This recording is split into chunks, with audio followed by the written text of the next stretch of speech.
everyone, welcome back to my channel. It is Drew here from Lone Fox, and I hope that everyone is having an amazing day. I know I am, and I am super excited for today's new video. I'm pretty sure a lot of you guys have probably seen on my channel in the past some of my IKEA hacks videos. If you have not, I will link some right up here for you guys to check out, but it is basically where I head to IKEA, find some items that are there that might be just like a little bit bland or can be spiced up a little bit, and then I take them home, DIY them, and kind of hack them into new pieces for your space. I also wanted to thank everyone so much for the love and support on my last couple of videos. That apartment transformation, all the comments were so sweet, and thank you guys just so much. I've never done a project like that before, so it was a really fun one, and I can't wait to do more of those in the future. And then also on the bathroom transformation I did for my mom, and that one was also a super fun one. I am obsessed with the before and after that one. I think it is such a cool comparison, seeing what it looked like before and what you could turn something into on not even a humongous budget, you know? So, and I know a lot of you guys also mentioned you wanted to see a reveal from my parents. I wasn't able to film that, sadly, because I ended up staying one additional day than they had planned, and they were just gone that entire day when I was filming there, and I had to head back to LA the same day, so there was just no way I was able to film that reveal, but they really do love it. And yeah, I just wanted to thank everyone so much for the love on those videos. But today we are focusing on IKEA hacks, and if you are not already, subscribe to my channel. I post brand new home decor and DIY videos every single week, and I think we should just jump right into the first one, so let's get started. For our first project here, I'm doing a rug, and I've actually used this exact rug in the past, and I did a different pattern on it with some white paint, but today I'm going to be doing a kind of like diagonal line zigzag-ish pattern.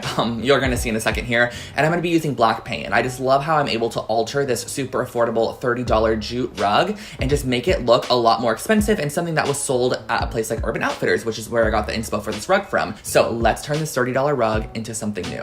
Alrighty, so we're going to start off with the Low Halls rug, and I'm folding it in half to find the middle point. Now, something you're going to see me do a lot in this is I actually use this kind of like jute material, almost like a grid system, because there's a lot of knots, so you're actually able to like measure in terms of knots instead of inches, and that's exactly what I did. So on the edge, far left edge, I went up 16 knots, and then I went ahead and I used the tape to go into the center section, and I just created this almost diagonal shape that creates a zigzag.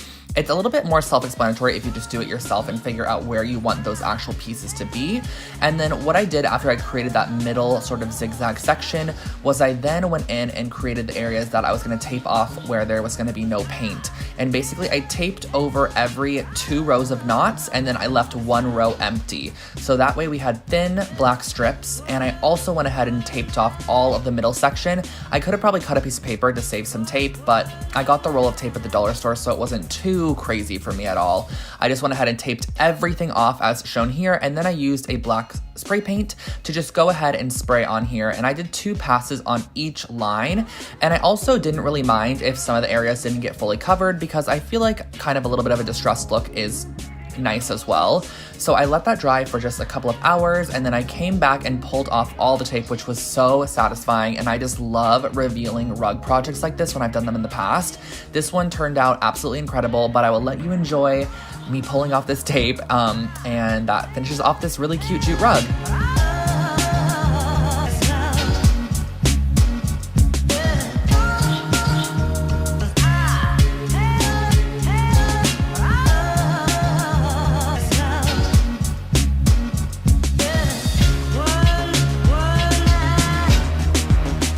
I have not done a throw pillow in a while here on the channel, and I used to do those all the time, and I've actually seen some comments asking why I haven't done them, because it was such a routine for me to throw a throw pillow. That was not intentional to throw a throw pillow into an IKEA hacks video, but I wanted to do it today. So I picked up the Vigdis pillow cover, and it's like a linen light kind of creamy tone. I think it's such a pretty pillow cover, especially for $8, and we are going to be turning this into kind of like one of those very minimalistic line face artwork pieces that I've been doing lately on my channel. Okay, this pillow is super easy and simple, and it's going to cost you almost nothing. So I found this really cute design on Pinterest. I will link the original below, and I wanted to recreate it on this pillow. So I grabbed a pencil and just kind of lightly sketched out the design that I wanted to do on here. And next what I did was I used some Fabri-Tac adhesive, and I kind of traced along small sections of my lines and worked in smaller sections, and used a nice thick kind of like charcoal gray yarn, and I glued it on top.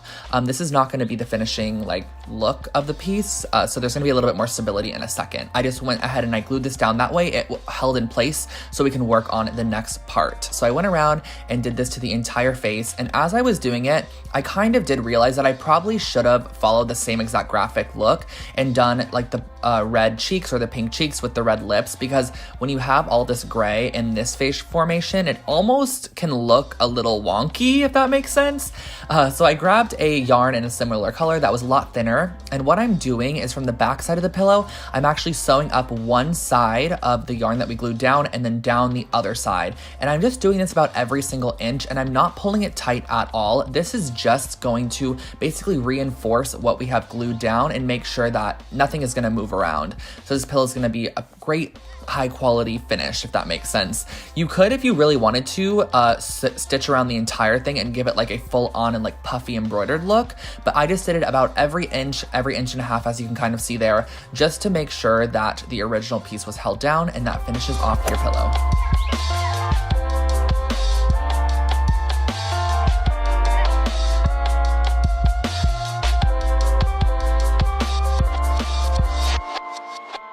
And our last project is the larger scale one, and this is using the John Axel shelf system from IKEA. This is just a super affordable $20 miniature little shelf, and we're just gonna be transforming this into something that looks a little bit more expensive than just the kind of plain basic white metal. We're gonna be adding some contact paper, some spray paint, and turning it into kind of like a miniature bar cart is what I styled it as, but you can use this as, of course, a miniature shelf or even 2 nightstands because they're on the smaller side. So let's jump into this one.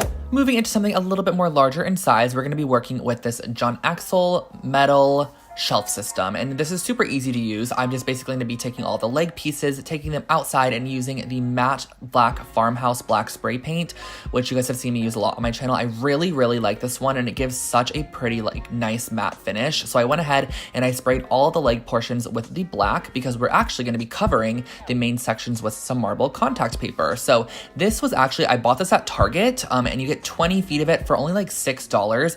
I will say that the pattern is not super crystal clear, and it also kind of has like a little bit of a pixelation to it, but for the project it definitely worked.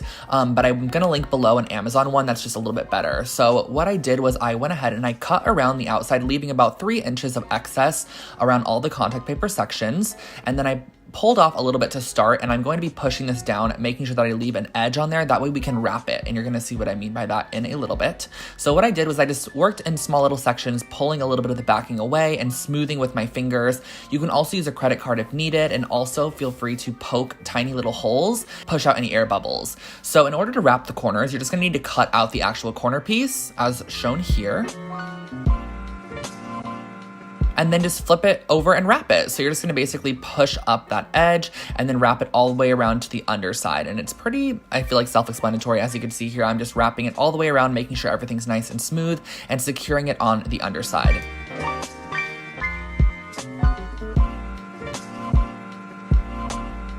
And you're gonna repeat the same steps onto all 3 shelves. And I'm also gonna link a couple other contact papers that I think that this would look really pretty with below, because there are some stunning ones on Amazon. I'll make sure to link those for you guys. And then the last thing you have to do is just assemble it based off of your instructions. So just follow the instructions of the shelving system you're using. If you're following the same one, it's just easier than me kind of explaining it. I also had to hammer in the tops and bottoms to finish off this piece. And lastly, I sprayed a little bit of that matte farmhouse paint in a cup, and I just painted it on any areas that I felt like could use a little bit of a touch up, and that finished off our shelf.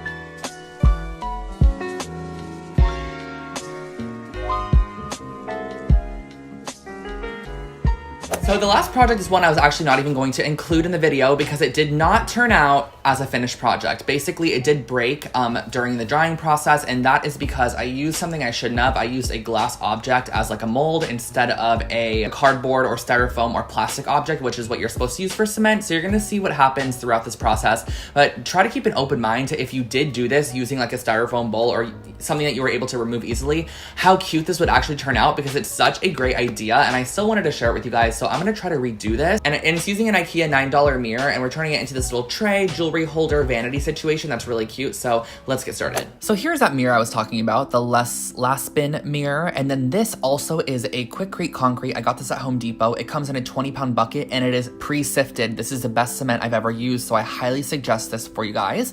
And I also used this IKEA storage box lid as the base, and that's the glass object that ruined everything. So basically what I did was I first started out by mixing up the concrete. I just kind of do this by eye, but I'm sure there's some form of rhyme or reason to this. I just mixed it up with some water and make sure it's all nice and good. As you can see here, the consistency is like a thick cake batter. And I had to do this a couple of times. I didn't realize how much concrete I actually needed, but I did create a couple batches of it and smoothed it out in the lid section.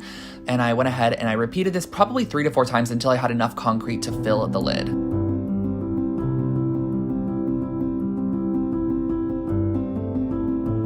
Another tip that I think is super, super helpful when working with concrete is to tap it on your surface or drop it a couple times. This is going to remove air bubbles and also really flatten the top of the surface and make sure the cement is just very equally dispersed across what you're working with. So then what I did was I pushed down the mirror base. As you can see here, I wanted it in the top left corner, and I smoothed a little bit of my cement over the top of that, and then I pushed in my glass object, and I was thinking that this would just pop right out once it was dry, but it did not pop right out once it was dry. So I tapped this a couple more times, kind of let it dry overnight, and then this is what occurred. Okay guys, so here is the project that did not turn out as I wanted it to. I know exactly what I should have done to make it turn out perfectly, but I definitely should have not used this glass. I really thought that it would just honestly come right off the concrete because it's a very slippery surface, but I should have found something that was a little bit maybe more plasticky or something that I could bend and really break out of the concrete, because with me trying to then pull this out, I cracked it in so many different places, then tried to cover up the cracks with concrete, and the concrete is not the same color anymore, and it wouldn't even come out. So basically I should have just used something to create the little jewelry dish that was maybe made of paper or like a styrofoam bowl or something that you can push down in there and easily remove. Then this would have turned out great, because look at these sides. Like, the sides look so perfect, everything else is great, but it did crack where it shouldn't have. And then this turned out really cute too. Overall, I think I'm gonna try to maybe make this project again and then share it with you guys over on Instagram, but I wanted to give you an update on how this one turned out. Alrighty, so that was my IKEA hacks video for you guys today. I hope that you enjoyed this one, and definitely give it a thumbs up if you did. And if you are not already, make sure to follow me over on Instagram at Lone Fox Home, because I post new content there every single day and kind of more behind the scenes type stuff on the actual stories. I do polls for you guys. It's a lot of fun over there, so definitely follow along over there. But I hope today's video gave you maybe a little bit of creative energy. Head over to IKEA, make some similar items. But yeah, thank you guys so much for watching, and I hope you have an amazing Sunday, or the amazing start to your week if you're watching this on Monday or Tuesday or even Wednesday. And I will catch you guys all in my next video. I don't want to leave, but I got to, so I'll catch you in the next one. Bye guys.